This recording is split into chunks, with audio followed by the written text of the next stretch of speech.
बताइए होगा प्लीज, परेशान नहीं करे किसी को। कोई एक्सप्लेन कर सकता है girls boys side? Consumption expenditure बताइए क्या है?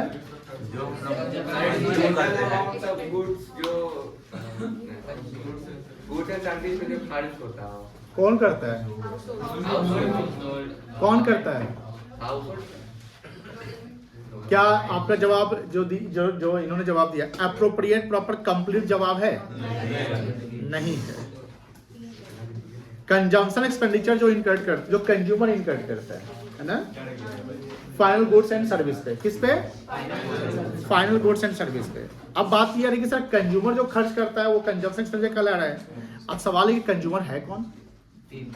तो कंज्यूमर है कौन? कितने हैं? 3 है। बताइए रूपक, आप ही बताइए 3 कंज्यूमर कौन कौन है बेटा? कल बताए थे, कल आए थे, तुम नहीं आए थे? बताइए, बैठ जाइए। उमंग आए थे कल तुम? 3 कंज्यूमर कौन कौन है बउआ?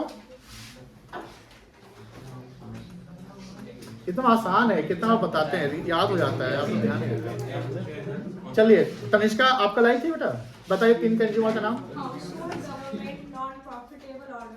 Okay, very good. अच्छा मान लो गुरुद्वारा कोई खर्च करता है, बैठ जाइए, गुरुद्वारे से लंगर में लगाता है तो उसके खर्च क्या है? कंजम्पशन में जाएंगे कि इन्वेस्टमेंट में जाएंगे? कंजम्पशन। तो कंजम्पशन एक्सपेंडिचर क्या है समझिए please. Aggregate demand, aggregate demand में 2 सेक्टर इकोनॉमी, जो क्लोज इकोनॉमी में हम कंज्यूमर और प्रोड्यूसर को लेंगे, मतलब जो कंज्यूमर है हमारे और प्रोड्यूसर हमारे। तो कंज्यूमर जो भी एक्सपेंडिचर करता है वो एक्सपेंडिचर फाइनल गुड्स और सर्विस पे करता है, वो इंटरमीडिएट पे नहीं करता है। और final goods and service consume करने वाला जो होता है उसको बोलते हैं कंज्यूमर। और कंज्यूमर हमारे इकोनॉमी में 3 हैं। पहला है हाउस होल्ड, दूसरा है नॉन प्रॉफिट ऑर्गेनाइजेशन और थर्ड है गवर्नमेंट। बट याद रखिएगा गवर्नमेंट जितने भी खर्च करते हैं सारे कंजम्पशन एक्सपेंडिचर नहीं कहलाते हैं। अगर गवर्नमेंट की कोई कंपनी है, मान लो NTPC, BEL, SBI, LIC, SEBI, और वो रेवेन्यू जनरेट करता है तो उसके खर्च इन्वेस्टमेंट कहलाएंगे। लेकिन गवर्नमेंट मान लो जैसे सैलरी देती है, पेंशन देती है, राशन देती है, ये सब जो ओल्ड एज पेंशन जो करती है, मिड डे मील जो है, एजुकेशन पे खर्च करना, हेल्थ पे, इंफ्रा पे जो खर्च जो गवर्नमेंट कर रही है वो गवर्नमेंट के कंजम्पशन एक्सपेंडिचर कहलाएंगे। कोई दिक्कत नहीं है। और नॉन प्रॉफिट ऑर्गेनाइजेशन जो भी चैरिटेबल ट्रस्ट हो गया, रिलीजियस ट्रस्ट जैसे मंदिर, मस्जिद, कुछ भी हो गया, जो नॉन गवर्नमेंट ऑर्गेनाइजेशन जिसका इंटेंशन प्रॉफिट कमाना नहीं है। अगर इंटेंशन प्रॉफिट कमाना है तो आप तो बिजनेस में आ गए। अब बिजनेस मतलब प्रोड्यूसर हो गया। क्या हो गया बेटा? प्रोड्यूसर। कोई दिक्कत नहीं है। लेकिन अब इन्वेस्टमेंट की बात करते हैं तो कोई भी प्रोड्यूसर, चाहे वो सर्विस प्रोवाइडर हो या कोई ट्रेडर हो, कोई मैन्युफैक्चरर हो, कोई रिटेलर हो, कोई होलसेलर हो, कोई डिस्ट्रीब्यूटर हो, जिसका अल्टीमेट एम प्रॉफिट बनाना होता है, तो जिसका अल्टीमेट एम प्रॉफिट बनाना है उसने प्रॉफिट बनाने के लिए जो भी खर्च किया, मार्केटिंग करना होता है, सेल्स प्रमोशन, कस्टमर सेटिस्फैक्शन के लिए आप कर रहे हैं, कुछ भी कर रहे हैं, चाहे वो फिक्स्ड एसेट पे कर रहे हैं या अपने इन्वेंट्री पे कर रहे हैं। Inventory in the sense goods, that all are called investment. अब इन्वेस्टमेंट की कैटेगराइजेशन करते हैं तो फिक्स्ड इन्वेस्टमेंट बनता है। क्या बनता है? तो फिक्स्ड इन्वेस्टमेंट जो लॉन्ग टर्म पर्पस के लिए इन्वेस्टमेंट करते हैं, जिसका यूज आप फर्दर प्रोडक्शन में रिपीटेडली, ईयरली, आप रेगुलरली क्या करते हैं? यूज करते हैं। जैसे एक फार्मर यूज करता है ट्रैक्टर खेती करने के लिए, कि वो उस ट्रैक्टर को यूज करेगा अपने खेत में खेती करने के लिए, तो ट्रैक्टर उसके लिए फिक्स्ड एसेट्स हो गया। जो भी फिक्स्ड एसेट्स है अदर देन लैंड, जो भी फिक्स्ड एसेट्स है अदर देन लैंड और न्यू बिल्डिंग जैसे अपार्टमेंट अगर कोई बड़े शहर में लेते हैं, जैसे मान लिया 70 लाख आप अपार्टमेंट लेते हैं, अगले साल आप बेचना चाहते हैं तो एप्रिसिएटेड वैल्यू उसकी मिल जाएंगे। क्योंकि बिल्डिंग की जो लाइफ होती है ना वो 10-20 साल नहीं होती है, वो 80 साल, 70 साल, 90 साल चल जाता है, कोई तो 200 साल चलता है, तो वो एप्रिसिएट करता है स्टार्टिंग में। लेकिन जो पुराना बिल्डिंग वो क्या करेगा? डेप्रिसिएट। मेरी बात समझ आ रही है ना? मान लीजिए कि आप नोएडा में या मुंबई में एक नया मतलब कि एक फ्लैट लेते हैं, आप 1 करोड़ का फ्लैट लेते हैं, आप अगर 6 महीने बाद, 2 साल बाद अगर बेचना चाहोगे तो 1 करोड़ से ज्यादा मिलेगा कि कम मिलेगा? बताइए आप। ज्यादा मिल जाएगा, क्योंकि उसकी लाइफ 5 साल 10 साल थोड़ी है कि 10 साल में बिल्डिंग फ्लैट खत्म हो जाएगा, वो लंबा चलेगा, मतलब 1-2 पुश्त तो चले जाएगा ही। इसलिए बोलते हैं कि बिल्डिंग जो न्यू होती है वो भी एप्रिसिएट करती है। और बिल्डिंग किस पे होता है? लैंड पे होता है, तो लैंड एंड बिल्डिंग कैटेगरी में आता है। लेकिन जो पुराना बिल्डिंग वो डेप्रिसिएशन है। अब उससे आगे हम आते हैं, तो प्रोड्यूसर जो फिक्स्ड एसेट यूज करता है उस पर वेयर एंड टियर होते हैं, क्योंकि जब आप लंबे समय के लिए यूज करोगे तो क्या होगा, वेयर एंड टियर के कारण आप क्या चार्ज करते हैं, डेप्रिसिएशन। तो वहां जो प्रोड्यूसर फिक्स्ड एसेट पे जो इन्वेस्टमेंट किया है तो बिफोर डेप्रिसिएशन कहलाएगा ग्रॉस इन्वेस्टमेंट। बिफोर डेप्रिसिएशन क्या कहलाएगा, gross investment. But when we deduct depreciation from the fixed assets then the value is called net, तो उसको बोलेंगे नेट इन्वेस्टमेंट। तो द डिफरेंस बिटवीन ग्रॉस, यानी ग्रॉस इन्वेस्टमेंट से क्या माइनस करेंगे, नेट इन्वेस्टमेंट जाएगा। तो आपको करना है, आपको कुछ याद नहीं करना, आपको समझना है कि हाँ ग्रॉस क्यों हो रहा है, नेट क्यों हो रहा है। आप याद करोगे तो कितना याद करोगे, वो दिक्कत होगा। समझ लोगे तो आप रिटेन करोगे, बात समझ आई ना। तो हम लोग यही सब पढ़े थे। फिर सिग्निफिकेंस पढ़े थे, कल क्या पढ़े थे, सिग्निफिकेंस। एक चीज और पढ़े थे कि जो इन्वेस्टमेंट की बात करते हैं हम लोग, तो ड्यूरिंग द ईयर जितना इन्वेस्टमेंट होता है उसकी बात करते हैं। जैसे मान लीजिए, अब एक सवाल बनता है कि मान लो 1/4/2024 को आपका फिक्स्ड एसेट्स आपके पास 10 लाख रुपए का है। 31/3/25 को आप जाते हैं तो ये फिक्स्ड एसेट आपका 13,50,000 का होता है। कितने का होता है, तो मुझे बताइए यहाँ ड्यूरिंग द ईयर कितना का कैपिटल फॉर्मेशन हुआ। कैपिटल फॉर्मेशन का मतलब होता है कैपिटल कौन फॉर्म करता है, बिजनेसमैन। बिजनेस को ग्रो करने के लिए तो कैपिटल फॉर्मेशन यही हो कि आपका वैल्यू बढ़ रहा है। इसी को आप कह सकते हैं इन्वेस्टमेंट ड्यूरिंग द ईयर कितना हुआ या इन्वेस्टमेंट कितना हुआ। आप कितना कहेंगे, 13,50 कहेंगे कि 10 लाख कहेंगे कि कुछ और कहेंगे, 3,50 कहेंगे, क्योंकि ड्यूरिंग द ईयर की बात हम करते हैं कि एक साल में आपने कितना कैपिटल फॉर्म किया। आप 13,50 फॉर्म नहीं किए क्योंकि ऑलरेडी 10 तो आपका चला कैरी फॉरवर्ड हो रहा है ना।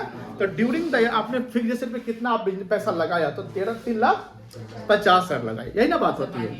10 लाख जो है उसी 10 लाख में से मानिए 1 लाख कुछ हो गया, मतलब चोरी हो गया, कुछ भी हो गया, मान लेते 1 लाख माइनस करते हैं, क्या बोले 10 लाख में से 1 लाख का कहीं चला गया, ठीक है, चोरी हो गया, कुछ भी हो गया। उसके बाद 13,50 एडजस्ट करके कितना 4,50 कहेंगे। आप इसका एडजस्टमेंट कैसे करोगे, ओपनिंग वैल्यू ऑफ एसेट ध्यान रखो, अकाउंटिंग समझो। ओपनिंग करोगे कितना, 10 लाख, लेस करोगे loss by theft, loss by fire. तो लॉस बाय फायर मान लो आग लग गया तो 1 लाख आपका आग से जल गया। तो अगर आग से आपका एसेट जल जाएगा तो एसेट्स का वैल्यू डिक्रीज होगा कि इंक्रीज करेगा, तो आपका वैल्यू कितना हो गया, 9 लाख हो गया। और एंड में आप जाते हैं तो आपका वैल्यू कितना बनकर तैयार है, तो कितना आपने एडिशन किया, 4,50 का। समझ में आ गई, कोई दिक्कत नहीं है, क्लियर है। रिप्लेसमेंट से भी कैपिटल फॉर्मेशन होता है। रिप्लेसमेंट का मतलब क्या होता है कि आप कोई एग्जिस्टिंग मशीन को रिप्लेस करके आप न्यू मशीन को ऐड ऑन करते हैं, कोई दिक्कत नहीं है। अब एक चीज हम लोग पढ़ा था, इन्वेंट्री इन्वेस्टमेंट, ठीक है ना। इन्वेंट्री इन्वेस्टमेंट का मतलब क्या है कि सर इन्वेस्टमेंट जो गुड्स पे ड्यूरिंग द ईयर किया गया है, जैसे stock in trade, raw materials, work in progress, जिसको सेमी फिनिश गुड्स कहते हैं। सपोज करिए कि ए बिगिनिंग में आपका 12 लाख का इन्वेंट्री है। तो बिगिनिंग में 12 लाख का मतलब कि पिछले साल का क्लोजिंग है, बोलो हाँ यार, पिछले साल से कैरी फॉरवर्ड हो रहा है। तो अगर आप बिगिनिंग की बात करते तो इस साल का तो वो है नहीं ना, तो पहले से वो कैरी कर लिया, तो इस साल का इन्वेस्टमेंट ये नहीं कहलाएगा। और एंडिंग में जाते हैं तो आपका ये हो जाता है 14 लाख रुपीज का। तो आपने गुड्स में भी तो एडिशन कर लिया, कितना का एडिशन किया। अब मुझे ध्यान समझिए, आप सोचिए इसको आपको एनालिसिस करना है। इकोनॉमिक्स आसान का होगा जब आप सोचेंगे, इकोनॉमिक आप सोचेंगे क्या हो रहा है। इन्वेंट्री के बढ़ने का रीजन क्या हो सकता है, इन्वेंट्री के बढ़ने का, कोई अगर बिजनेसमैन इन्वेंट्री के स्टॉक को बढ़ा रहा है, क्यों बढ़ा रहा होगा, डिमांड बढ़ रहा होगा।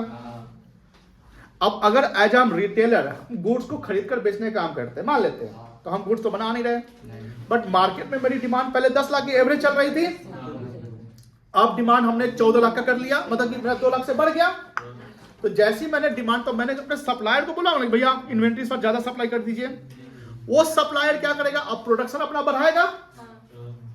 जब वो प्रोडक्शन बढ़ाएगा तो प्रोडक्शन बढ़ाने के लिए उसके पास अब मशीन की कैपेसिटी बढ़ानी पड़ सकती है, तो उसके फिक्स्ड इन्वेस्टमेंट बढ़ेंगे, उसके डिमांड बढ़ गए ना। दूसरी बात की सर आपको लेबर मैन पावर भी बनाना पड़ेगा।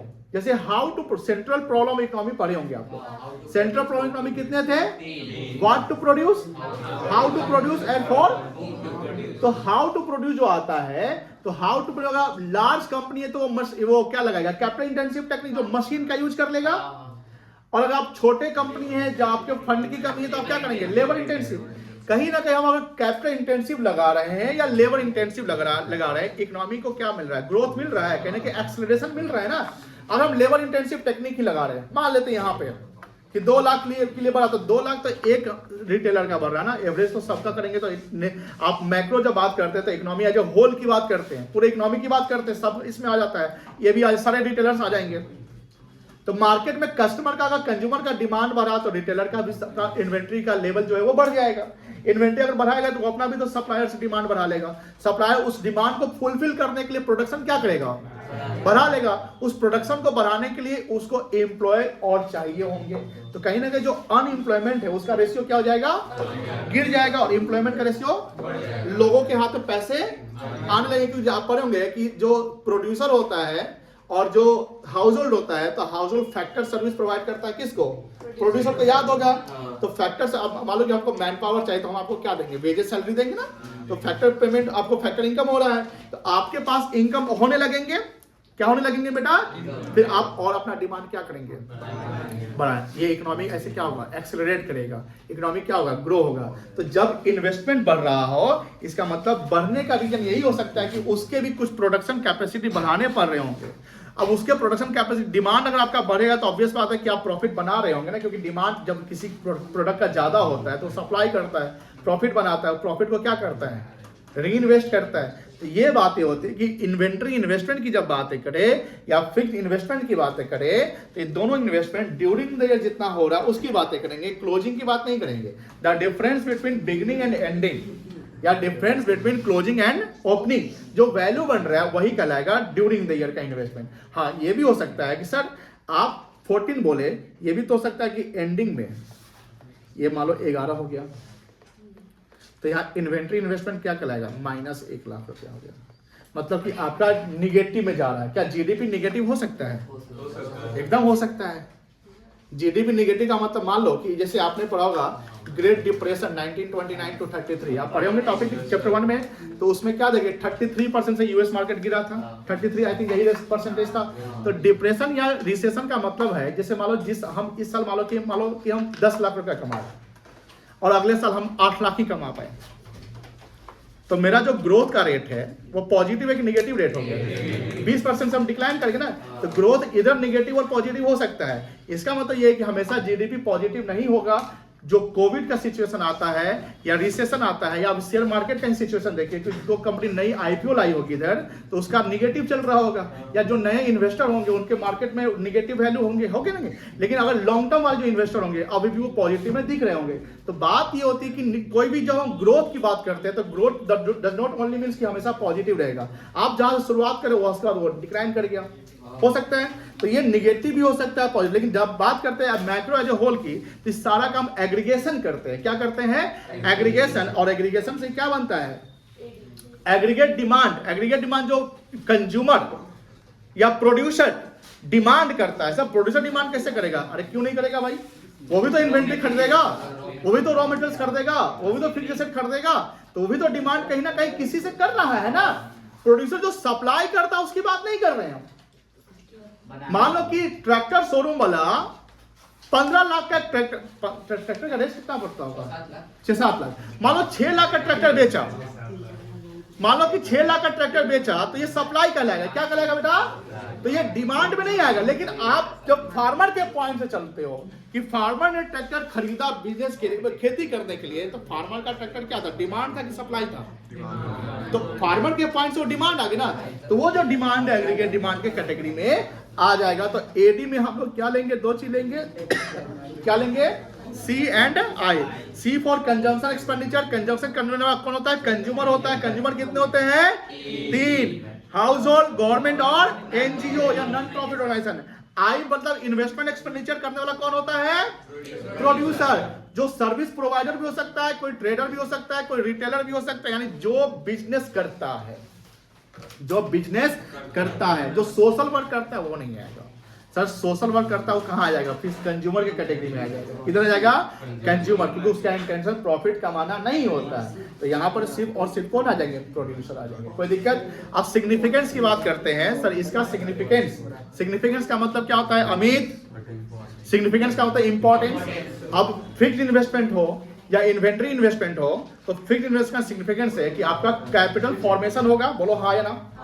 मान लो कि 15 लाख था 25 लाख कर लिए, तो कैपिटल फॉर्म हुआ ना, कैपिटल बना। दूसरा बिजनेस क्या होगा आपका, एक्सपैंड करेंगे, तो इंडिविजुअल लेवल पे भी आपका फायदा हो रहा है। एज ए होल इकोनॉमी को इससे क्या होगा, एम्प्लॉयमेंट क्रिएट होगा, बोलो हाँ ना। दूसरा कि इकोनॉमी का जीडीपी क्या होगा, ग्रोथ करेगा। कहीं ना कहीं मार्केट का जो सिनारियो वो भी अच्छा होगा। जब ये सब बढ़ेगा तो एम्प्लॉयमेंट बढ़ेगा, तो अनएम्प्लॉयमेंट क्या हो जाएगा आपका, घट जाएगा, कोई दिक्कत नहीं है। दूसरा अच्छा, मनी फ्लो भी क्या होगा, प्रॉपर होगा, circulation of money flow, real flow. Money flow पढ़े थे याद है, रियल फ्लो पढ़े थे ना, मनी फ्लो, रियल फ्लो भी पढ़ा है। बताओ तन में रियल फ्लो क्या था, भूल गए, किसी को याद है, बताइए वेरी गुड। जहाँ गुड्स और सर्विस का फ्लो होता है, और द फैक्टर सर्विस का है ना। जैसे प्रोड्यूसर गुड्स बेचता है और जो हाउस होल्ड क्या देता है, सर्विस, तो ये हो गया रियल फ्लो। रियल फ्लो में मनी फ्लो इन्वॉल्व नहीं। जैसे मान लीजिए हम आपको अभी सर्विस दे रहे हैं ना, अभी हम क्या दे रहे हैं आपको, तो ये हो गया रियल फ्लो।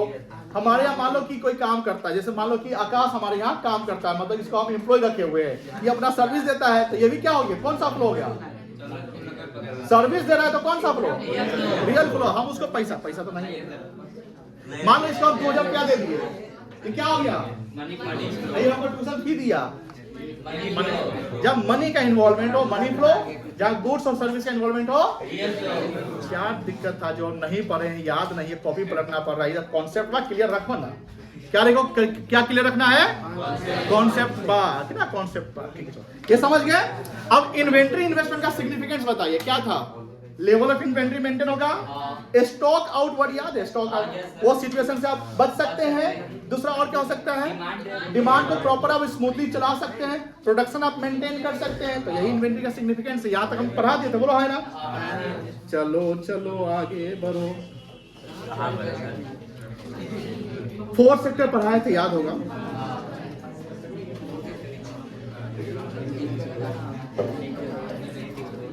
यहाँ तक कर लिए थे, ए भाई क्या बात करते, ये कर लिए थे ना। ये डिफरेंस बिटवीन फिक्स्ड इन्वेस्टमेंट और ग्रॉस इन्वेस्टमेंट कर सकते हैं क्या, अभी क्या करोगे यहाँ पे, नतीजा रखाओगे। बट एक काम करिए, 2-3 मिनट आपको टाइम है पढ़ने के लिए, फिर समझा देंगे।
चलो देखो, सब लोग पढ़ लिए होंगे।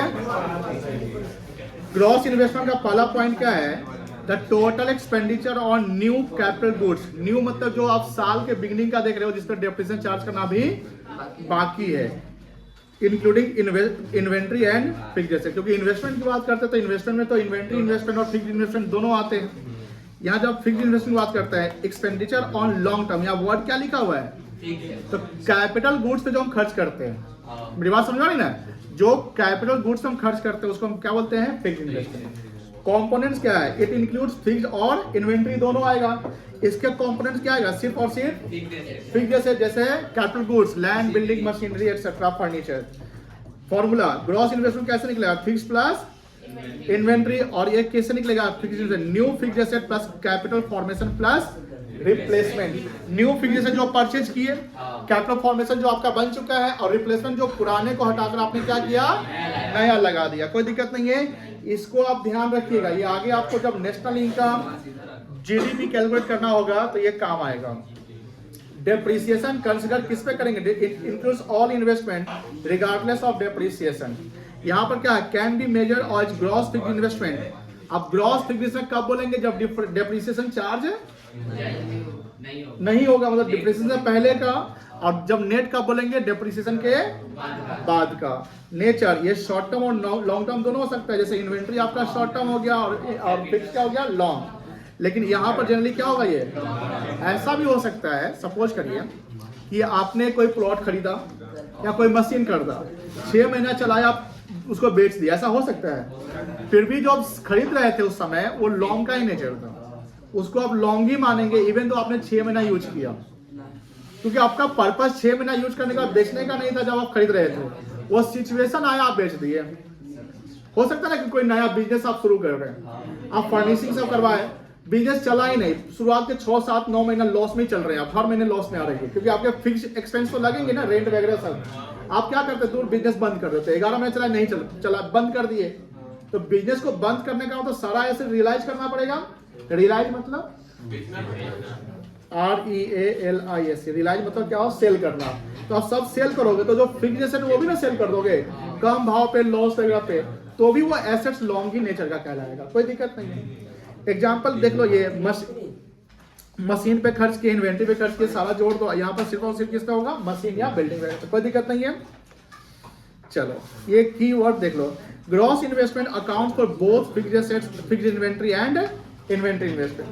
Fixed investment only consider the long term capital assets and gross investment equals to fixed investment plus. बताओ इन्वेस्टमेंट प्रॉपर क्लियर हो गया, बोलो हाँ या ना। इन्वेस्टमेंट कितने, कौन कौन सा, फिक्स्ड और इन्वेंट्री। ग्रॉस इन्वेस्टमेंट में 2 पार्ट आ जाएगा, फिक्स प्लस इन्वेंट्री, कोई दिक्कत नहीं है। ग्रॉस और नेट का डिफरेंस, बोलो ग्रॉस और नेट का डिफरेंस, डेप्रिसिएशन, कोई दिक्कत नहीं है। ग्रॉस इन्वेस्टमेंट पे जो खर्च करता है उसको क्या बोलते हैं, कौन होता है इन्वेस्टमेंट करने वाला, प्रोड्यूसर। हाउस होल्ड होता है क्या, नहीं होता है, कोई दिक्कत नहीं है। फिर बात करते हैं एग्रीगेट डिमांड के कितने कंपोनेंट अभी तक बताए गए हैं, तो क्या क्या, कंजम्पशन और इन्वेस्टमेंट। अच्छा ये बताओ इंड्यूस इन्वेस्टमेंट क्या होता है, अनुष्का आप बताइए, इंड्यूस इन्वेस्टमेंट क्या होता है, कल बताया थी पॉइंट। यानी जो एडिशनल इन्वेस्टमेंट करते हैं, जो डिपेंड किस पे करता है, इनकम लेवल पे, किस पे डिपेंड करता है, इनकम लेवल, उसको क्या बोलते हैं, इंड्यूस इन्वेस्टमेंट। साक्षी आप बताइए, जो इन्वेस्टमेंट इनकम लेवल पे डिपेंड नहीं करता उसको क्या बोलेंगे, अरे भाई क्या फिर गड़बड़ हो गया, इसलिए रिवाइज जरूरी है। पढ़ के आते हैं यहाँ पर क्लासरूम में सब समझ में आता है। बिल्डिंग के बाद जब निकलते हो और घर तक पहुंचे तो आधा वहीं पर रख देते हो, रास्ते में छोड़ देते हो। कोई बता सकता है जो इनकम पे डिपेंड नहीं करता फिर भी हम इन्वेस्टमेंट करते हैं, उसको मिनिमम इन्वेस्टमेंट कहते हैं, उसका एक और नाम है, क्या है नाम बता सकते हैं, ऑटोनोमस इन्वेस्टमेंट। क्या नाम है बेटा, ये देखो तुम लोग,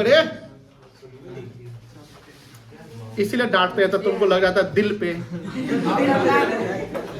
पूरा समाज देख रहा है तुम अभी क्या कर रहा, बोल नहीं रहा था लेकिन तुम कर क्या रहा था। अभी हम क्या पढ़ा है बताओ, कौन सा टॉपिक बताए हैं, बोलो बोलो। ऑटोनोमस क्या बताया है, तो ऑटोनोमस इन्वेस्टमेंट क्या है, मिनिमम इन्वेस्टमेंट जो आप बिजनेस शुरुआत करते हैं जहां इनकम से कोई मतलब नहीं है। जैसे कोई छोटा सा दुकानदार, कोई चाय वाला ही अगर पहला दिन चाय का दुकान खोलेगा तो कुछ पैसा लगाएगा ना, 1000, 2000, 5000 जो भी लगाएगा। तो जब इनकम पे कोई इन्वेस्टमेंट डिपेंड नहीं करता है, फिर भी आप बिजनेस के लिए पैसा लगाते हैं, उसको क्या बोलेंगे? Autonomous investment. कोई दिक्कत? लेकिन जैसे प्रॉफिट ग्रो करेगा, प्रॉफिट हुआ, प्रॉफिट को क्या कर रहे हैं आप? बिजनेस में री इन्वेस्टमेंट कर रहे हैं, तो उस इन्वेस्टमेंट को इंड्यूस बाय इनकम, वो किसी नेचर से इंड्यूस है ना, इंड्यूस समझते होंगे प्रभावित होना, तो इनकम से जो प्रभावित है उसको इंड्यूस इन्वेस्टमेंट। उसी प्रकार मान लेते हैं, जैसे अब कल हमने ये भी बताया था कि जब आपका इनकम जीरो है फिर भी मिनिमम कंजम्पशन आप करते हैं अपने एजुकेशन पे, हेल्थ पे, तो उस कंजम्पशन को क्या बोलेंगे? जैसे ऑटोनोमस इन्वेस्टमेंट उधर था, इधर बोलेंगे ऑटोनोमस कंजम्पशन। क्या बोलेंगे?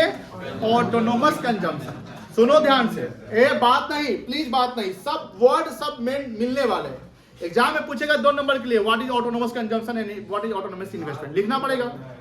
तो ऑटोनोमस कंजम्पशन क्या है? जब इनकम आपका क्या हो? Zero. Even though income zero है, मिनिमम कंजम्पशन तो हम कर रहे हैं ना, तो उसको हम बोलेंगे ऑटोनोमस कंजम्पशन। लेकिन इनकम के साथ कंजम्पशन का मुझे बताइए, जो रिलेशन होगा वो पॉजिटिव होगा कि निगेटिव होगा? नहीं समझे? अगर इनकम बढ़ेगा तो कंजम्पशन क्या होगा? बढ़ेगा। इनकम घटेगा तो कंजम्पशन क्या होगा? इनकम जब जीरो होगा तो कंजम्पशन जीरो होगा? नहीं होगा, एक लेवल पे रुक जाएगा। जब इनकम जीरो है, कंजम्पशन किसी लेवल पे रुक चुका है, उसको क्या बोलेंगे? Autonomous consumption. लेकिन जैसे इनकम बढ़ने लगा, आप अपना कंजम्पशन क्या करेंगे? तो इनकम के साथ कंजम्पशन का डायरेक्ट रिलेशन है। थ्योरी ऑफ डिमांड पढ़े होंगे, तो थ्योरी ऑफ डिमांड में प्राइस और गुड्स का रिलेशन क्या है? निगेटिव है।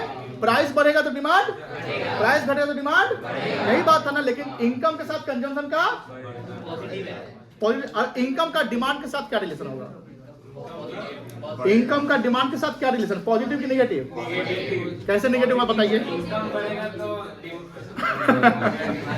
क्या होगा?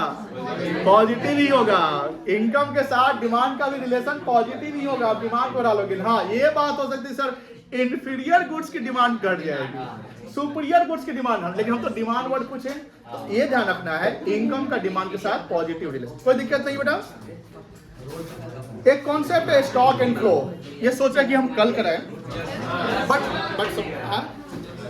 बट 2 वर्ड हम बोलना चाहेंगे, आप सुन लीजिए।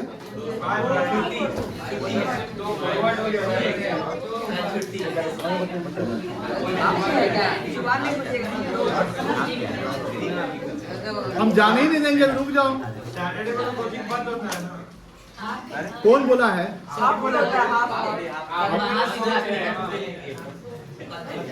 अभी हम बोल रहे हैं, नहीं बन रहेगा, आप बोलो। कल क्लास बंद नहीं है, सब लोग आएंगे। कल ये मेन कॉन्सेप्ट चलने वाला है, अकाउंट्स में इंटरेस्ट का कॉन्सेप्ट जो आगे बचा हुआ है वो चलेगा, तो मजाक मत करिएगा, अब्सेंट नहीं करिएगा।